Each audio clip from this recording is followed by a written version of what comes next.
تشکیلات ملی استخبارات ترکیه روز 5 اکتبر سال 2023 با نشر یک عکس لکه در دست آنها قرار داشتن عضو فراری تشکیلات روحانی دگراندیش ترک فتولو گیولن را تصدیق کرد. گیولن و تشکیلات او به دست داشتن تشکیل تبادلات دولتی ناکام در سال 2016 عیبدار می شوند. خبر در قلمرو تاجیکستان به دست افتادن و الکی به ترکیه آورده شدن کورای ورال را به خبرگزاری دولتی ترکیه منابعش در تشکیلات جاسوسی این کشور تصدیق کرده، همچون دلیل عکس ورال را ارائه کردند که در دستانش زولانه در زیر پرچم‌های دولتی ترکیه ثبت شده است. کورای ورال در قلمرو تاجیکستان در نتیجه همکاری با مقامات حفظ حقوق تاجیکستان دستگیر و با رعایت شیوه‌های قانونی به ترکیه استرداد شد و یا او را خود تشکیلات ملی استخبارات ترکیه مستقلانه در حدود تاجیکستان تعقیب و بازداشت کرده و به ترکیه آورده است. رسانه‌ها قبلا با تکیه به منابع غیر رسمی خبر داده بودند که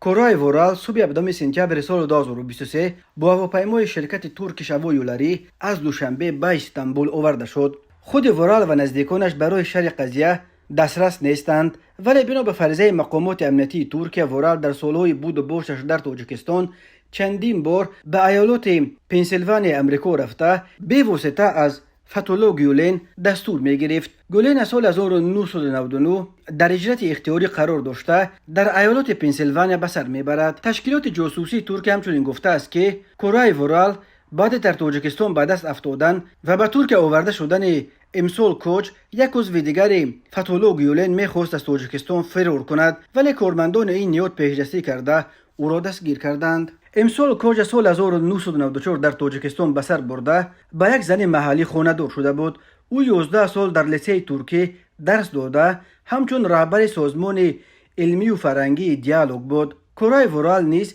مثل امسال کوچ سال 1994 در تاجیکستان زندگی میکرد و سالهای زیاد مدیر یکی از لیسه‌های ترکی بود. لیسه‌های ترکی را در تاجیکستان طرفداران گیولن مبلغ گذاری میکردند. سال 2016 مؤسس رسمی آنها شرکت ترکی شلوله برهم داده شد و همه لیسه‌های ترکی را در تاجیکستان به مکتب و لیسه‌های برای خوانندگان با استعداد تبدیل داده زیر نظارت وزارت معارف آوردند.